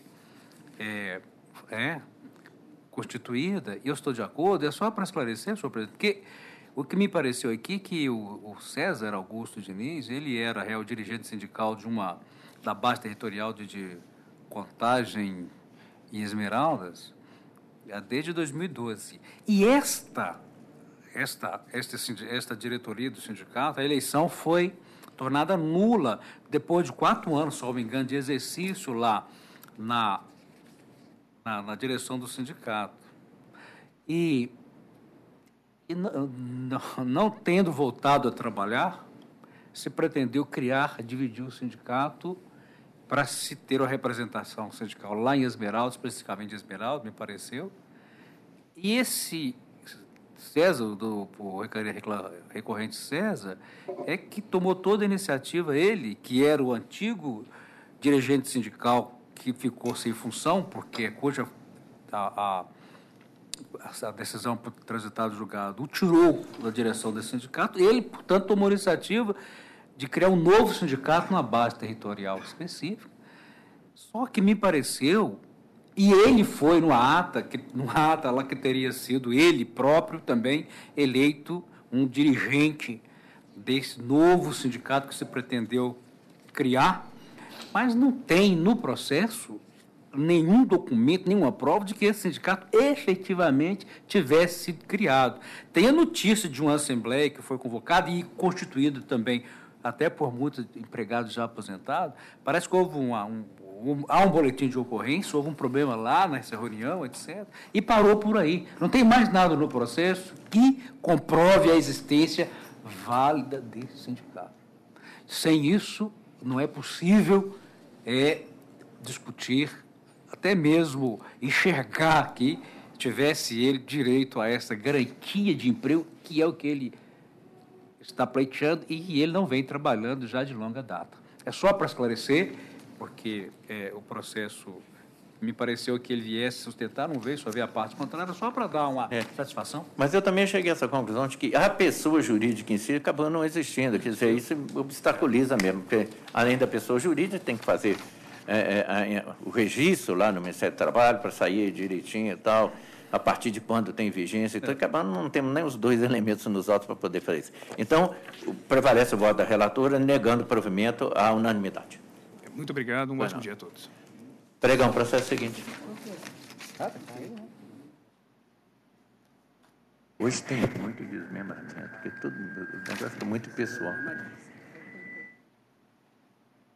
É confusão mesmo. Pregão.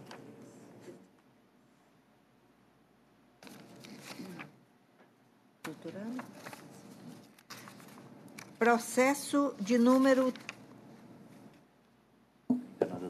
Doutora Ana. Processo de número 33, da pauta de 8h32. Processo de número 11.336/93 de 2017. Processo proveniente da 2ª Vara do Trabalho... Qual que é agora? 33. 2ª Vara do Trabalho de Belo Horizonte. Recorrente, e também Alimentos S.A. E recorrido, Lino Pereira dos Santos e Ideal Reciclados do Ceará Limitada. Relatora, excelentíssima desembargadora Ana Maria Morim Rebouças. Segundo votante, excelentíssimo desembargador José Marlon de Freitas. E terceiro votante, excelentíssimo desembargador Márcio Ribeiro do Vale. Para sustentação, doutor Alexander, pela reclamada recorrente. Esse doutor Alexander, aconteceu o seguinte, ele provou no celular dele que ele tinha feito inscrição, mas no e-mail da turma não apareceu a inscrição dele. No celular dele apareceu, e no e-mail da turma não apareceu. Então, por isso ele não apareceu. Tudo bem, nós não vamos criar nenhum incidente nem gerar nenhuma nulidade. Só tem a palavra para sustentar, doutor. Senhor presidente, é possível ouvir a proposta de voto da eminente relatora? Posso, mas não é favorável. Eu conheço do recurso deposto pela 2ª reclamada também, mas nego provimento ao apelo. Tem a palavra, doutor. Excelentíssimo senhor desembargador presidente, novos comentários aos demais integrantes da turma, demais presentes. Senhor presidente, em que pese a proposta de voto da ilustre relatora, o que a reclamada recorrente, que a 2ª reclamada recorrente vem demonstrando nesse apelo, é basicamente os limites de aplicação da súmula 331. Estamos nos surgindo no nosso apelo que a responsabilidade subsidiária que foi reconhecida, ela não pode prevalecer em razão da atividade ser eminentemente de natureza comercial entre as reclamadas. Aqui trata-se de um empregado da primeira reclamada, que é uma indústria de reciclado, e o que a reclamada recorrente vem se surgindo é que ela vende resíduos resultantes da sua fabricação dos produtos para essa empresa. E o reclamante dessa ação é empregado dessa empresa. Aqui, senhor presidente, data máxima vênia, é uma questão de se verificar o limite de aplicação da súmula 331. E sobre esse aspecto, o que aí também vem demonstrando nesse processo, que a atividade principal dela é produção de alimentos, e nada se relaciona com a atividade fim da 2ª reclamada. E um ponto especial, que além da prova documental que foi colacionada, a prova testemunhal que menciona o seguinte, peço vênia para ler o depoimento da testemunha Karina Alves Máximo, que a segunda reclamada vende resíduos resultantes da fabricação de seus produtos, que a segunda ré não tem qualquer controle com os prestadores de serviço da primeira ré, que os empregados da primeira ré, quando estão nas dependências da segunda, estão uniformizados com o uniforme da primeira, que a segunda já vendeu produtos para outras empresas, mas nesse momento há contrato de exclusividade com ela. Então aqui é a hipótese de venda dos resíduos. A gente até entende os fundamentos da decisão de primeiro grau em considerar a ré responsável. Ele menciona que o tratamento de resíduos por força de lei seria de responsabilidade da Itambé. A gente não nega isso. Sim, os resíduos da nossa produção é de nossa responsabilidade, mas aqui acontecia uma relação comercial por natureza, porque nós estamos dizendo de venda desses resíduos, que já, inclusive, vendeu para outras empresas. Então, esse ponto que eu gostaria de destacar, que a gente entende que, nesse caso, exclusivamente, não é de se aplicar a súmula 331, que a natureza da atividade seria, da relação entre as reclamadas, seria de natureza eminentemente comercial pela venda desses resíduos. Agora, um outro ponto que eu gostaria de destacar seria com relação ao FGTS deferido. A gente aponta no nosso apelo que o próprio reclamante comprovou ter saldo na sua conta de FGTS. Então, a gente entende que essa condenação de FGTS é indevida ou, ainda que ultrapassado esse aspecto, senhor presidente, que seja, então, deferida, autorizada essa compensação dos valores que o próprio reclamante comprovou. Sobre só esses pontos que eu gostaria de destacar, senhor presidente. Ilustre relatora. Pois não. A questão é, o depoimento da testemunha ou o contrato que a reclamada firmou, né? A recorrente firmou com a primeira reclamada. A sentença de primeiro grau teve o cuidado de transcrever o contrato de prestação de serviço ID 24A870B. O presente contrato tem por objeto a prestação de serviço pela contratada, gestão dos resíduos sólidos recicláveis, classe 11B, conforme proposta técnica comercial anexa, gerados na unidade industrial da contratante, situada na cidade de Pará de Minas. Aí vem uma série de obrigações impostas às contratantes, em especial a primeira reclamada. Os resíduos, objeto presente de instrumento, deverão ser retirados pela contratada, dos locais definidos pela contratante, serão levados à central de resíduos situada nas dependências da contratante, espaço em que os resíduos serão descaracterizados, posteriormente encaminhados para a destinação. No procedimento, não poderão ser identificadas qualquer característica da marca Itambé. Na verdade, isso para mim não é uma compra e venda. Isso é um contrato de prestação de serviço para cumprimento da Lei 12.305 de 2010. Então, a situação é essa. Que tipo de contrato existiu entre as reclamadas? Contrato de prestação de serviço. Contrato de prestação de serviço, súmula 331, é uma situação lógica. Com relação ao fundo de garantia, a obrigação da primeira reclamada de comprovar os recolhimentos. Não houve essa comprovação, eu mantenho a sentença como ela foi prolatada nessa forma do rito sumaríssimo. Eu mantenho o voto, senhor presidente. Eu dou mal. Eu também estou de acordo, senhor presidente. E também, nos embargos de declaração, o juiz fez uma adequaçãozinha quanto ao período de responsabilização e até a questão do fundo de garantia, dá uma exclusão lá do fundo de garantia, cuja diferença não devia, enfim, já estou de acordo, presidente.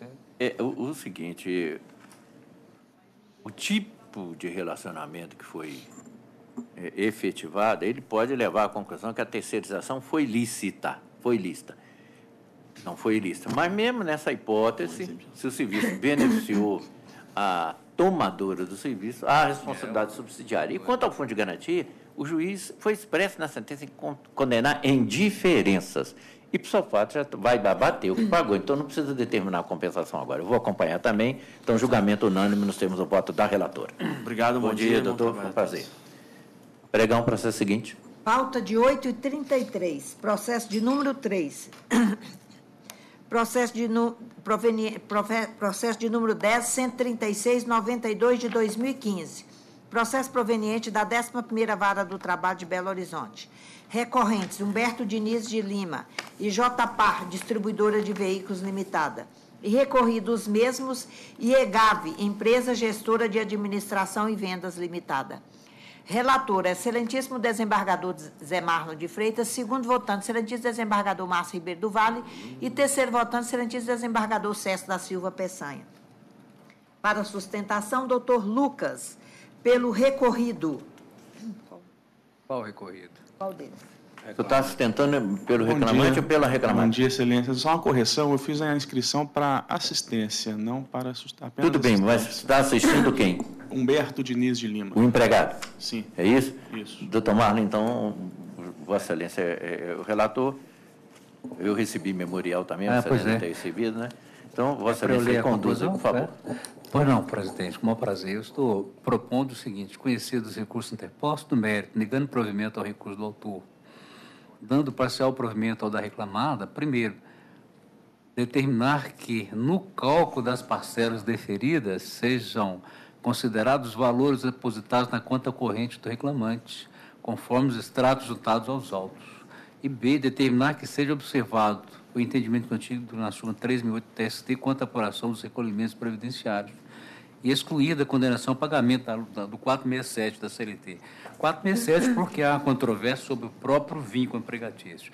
A questão da remuneração é porque a prova documental, os extratos bancários demonstram que a realidade não era aquele valor da comissão, só da parte da comissão recebida. R$5.000 não era exatamente esse valor todo mês. E, no mais, estou mantendo a sentença, senhor presidente. E sobre a jornada de trabalho, que é objeto do recurso do reclamante, a prova oral, a interpretação do conjunto da prova oral demonstra que a jornada de trabalho fixada pelo juiz está em consonância com esta prova oral e lá não se tem extrapolação da jornada de trabalho.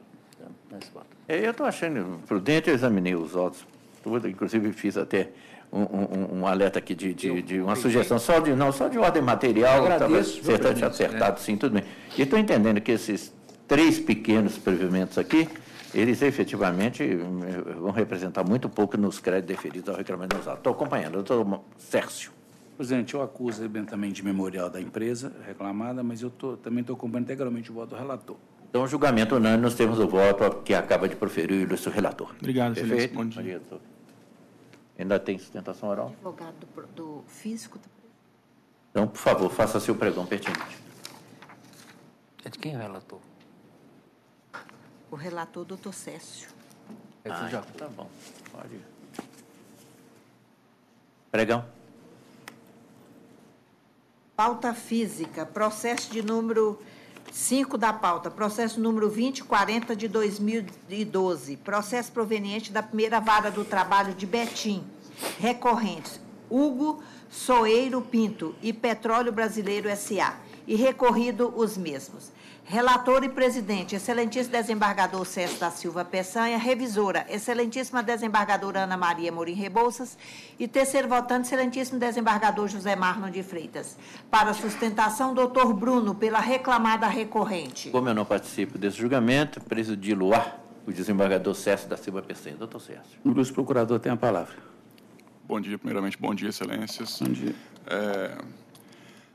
O recurso interposto pela Petrobras, ele diz respeito, primeiramente, à validade do plano de cargos e salários da companhia e as questões que dizem respeito à equiparação salarial.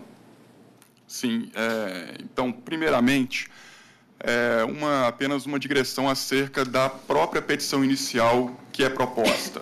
Não só nesse caso, mas em praticamente todos os casos em que são propostas equiparações salariais contra a Petrobras, são propostas ações de cunho extremamente genérico. A equiparação salarial pleiteada, ela não especifica nem o tipo de atuação que o empregado exerce, as funções desempenhadas. O reclamante simplesmente fala: eu desempenho as mesmas funções, ponto, que fulano, ciclano e beltrano. Então, isso nós trazemos até em contestação, em preliminar de recurso ordinário um cerceamento de defesa quanto a isso, porque não nos é facultado, inclusive, quando da contestação, saber qual a identidade de funções. Simplesmente alegam que na indústria do petróleo todos exercem as mesmas funções. Técnico de operação, técnico de manutenção. Então, dessa forma, inviabiliza-se a defesa e prejudica-se a instrução processual. Porque, da mesma forma, quando o reclamante traz testemunhas, eles simplesmente falam que exercem as mesmas funções, ponto. Não se fala operação de válvula tal, operação de maquinário X, sendo que a companhia tem o hercúleo trabalho de fazer essa prova, o que também é muito difícil trazer testemunhas que são pares desses colegas que trabalham no seu dia a dia. Então, de certa forma, a Petrobras ela tem uma dificuldade quanto à produção dessas provas e incidindo até em verdadeiro cerceamento de defesa. Bem, quanto à questão do próprio PCAC, alega-se, a sentença, na verdade, obrigada, ela traz que a ausência de homologação pelo Ministério do Trabalho seria uma causa de nulidade do PCAC, o que, em verdade, não seria, porque houve realmente a participação das entidades sindicais da categoria profissional envolvida. A Federação Única dos Petroleiros, o Sindipetro, todos participaram da elaboração do plano de cargos e salários da Petrobras. E também tem uma fundamentação, a alegação também na inicial, de que não haveria promoção por antiguidade na categoria pleno para sênior. O que inicialmente, quando da instituição do PCAC, até ocorreu isso, mas depois foi sanado, tem a cláusula 99 do nosso acordo coletivo, no qual há a previsão expressa da promoção por antiguidade de pleno para sênior. Inclusive, já foi, o próprio TRT da terceira já decidiu pela validade do plano. Até semana passada houve a publicação de um acórdão da 9ª turma reconhecendo a validade do plano. E, então, assim, tem-se até uma questão paradoxal na qual o reclamante postula que seja anulado o plano de cargos e salários. E, ao mesmo tempo, ele pede a aplicação do plano. Por quê? Ele pede uma equiparação com outro empregado que tem um nível salarial X e ele quer a mesma aplicação daquele nível salarial. Então, temos uma questão paradoxal, no qual até, eventualmente, para implementar, há uma dificuldade. Tanto que a Petrobras implementa por via de diferenças salariais. Por quê? Como declarou nulo o plano para o empregado, como que eu poderia aplicar aquele próprio plano para suprir o nível salarial? Paga-se uma diferença. Então, assim, é uma questão paradoxal. Por quê? O empregado está na categoria, no nível salarial 450. Ele quer ir para o nível 455, que o outro empregado eventualmente está. Eu vou pegar o quê? Vou colocar isso no 455, esse plano foi anulado. Então, temos aí uma questão realmente paradoxal, o que faz que a Petrobras tenha muita dificuldade em implementar, eventualmente, essas questões de equiparação salarial. Inclusive, a monta dessas demandas elas são muito altas. Eventualmente, quando se reconhece uma equiparação, um empregado desse ele tem, geralmente, aí, uma execução de 1,5 milhão, 2 milhões. São valores muito altos mesmo. Então, assim, já quanto à essa questão da validade do PCAC, ela, eventualmente, rejeitada a questão da validade do plano, no mérito, restou comprovado que não há identidade de funções do reclamante e dos paradigmas. Diga-se de passagem, tem uma paradigma, a senhora Carmen, na qual o reclamante postula uma equiparação que ela é oriunda de outra carreira na companhia. Ela, para conseguir, ela começou a carreira dela como técnica de manutenção, que, de acordo com o plano de cargos e salários, já é um nível salarial mais alto. Como ela estava em Duque de Caxias, no Rio de Janeiro, ela não conseguia a sua transferência para Belo Horizonte. Assim, ela fez um novo concurso público. Ela foi aprovada em novo concurso público regional, veio a trabalhar na refinaria, aqui na Regap. Assim, ela, pela questão da irredutibilidade salarial, a Petrobras ela tem que manter o salário da empregada que estava ativa. Ela continua ativa, mas mudou de carreira. Então, ela mudou de carreira de técnica de manutenção para técnica de operação e veio a trabalhar na refinaria. E o reclamante postula sua equiparação a ela. A formação dela é diferente, ela ingressou na companhia num cargo diferente. Então, tem todas as peculiaridades. Ele pede 15 níveis salariais por conta disso. Então, isso já, por si só, é uma discrepância que impede que haja essa equiparação salarial. Notadamente, quanto à reclamante Carmen. Quanto aos demais reclamantes, ele restou demonstrado, inclusive pelas testemunhas, que a atuação deles é diferente. O reclamante, inclusive, teve afastado por questões médicas, teve limitações na sua atuação no dia a dia, teve óbice a ir a campo. Então, a operação dele era limitada, ele operava muito, por anos ele operou painel apenas. Isso faz com que a atuação cotidiana deles seja diversa, o que realmente impede essa equiparação salarial, além dos demais terem expertise, ter uma história também de formação profissional diferenciada dele. Doutor, pela hora do tempo já esgotou? Sim, tem excelência. 30 minutos para encerrar? Portanto, pedimos que seja reformada a decisão de primeira instância. Isso no recurso da Petrobras, contra o recurso ordinário do reclamante, que postula pagamento em PLR, nós entendemos também que não seria devido. Tá? Muito obrigado. Senhor presidente, só. Eu, como terceiro processo físico, eu teria visto o processo para a próxima sessão, por favor. Perfeitamente. Então, o processo, a pedido de vista do desembargador Zé Mário, o julgamento fica adiado para a próxima sessão, registro com o advogado de apresentação oral e que ainda não foi proferido o voto. O processo fica adiado, doutor, para o doutor Mário está pedindo vista, aí fica adiado para a próxima sessão. Ok, muito obrigado. Bom dia. Vai das tentações orais, que não compareceram. Então, vamos complementar. Está tranquilo. Pauta de 8h30. Pode, doutor Mário? Pode. Só um minutinho.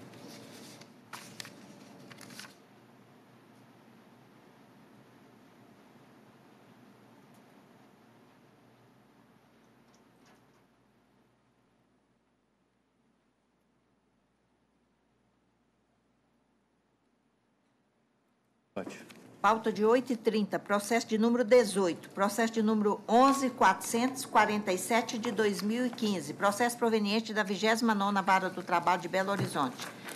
Recorrentes, Douglas Marcos de Oliveira e Direcional Engenharia S.A. e recorridos mesmos. Relator, excelentíssimo desembargador Márcio Ribeiro do Vale. Segundo votante, excelentíssimo desembargador César da Silva Peçanha. E terceiro votante, excelentíssima desembargadora Ana Maria Morim Rebouças. Para sustentação, doutor Rafael, pelo reclamante recorrente ausente. Eu estou conhecendo dos recursos ordinários interpostos e estou negando provimento. Doutor César? De acordo. Doutora Ana? De acordo. Unânime. Seguinte. Pauta de 8h31. Processo de número 13, da pauta de 8h31. Processo de número 10.760.24 de 2017. Processo proveniente da primeira Vara do Trabalho de Pedro Leopoldo. Agravante, Pianelli de Carvalho Miranda. E agravado, Degranel Transportes e Comércio Limitada. Relator e presidente, excelentíssimo desembargador César da Silva Peçanha. Segundo votante, excelentíssima desembargadora Ana Maria Morim Rebouças. Terceiro votante, excelentíssimo desembargador José Marlon de Freitas. Para sustentação, doutor Marcos, pelo reclamado agravado, ausente. Doutor César, presidindo.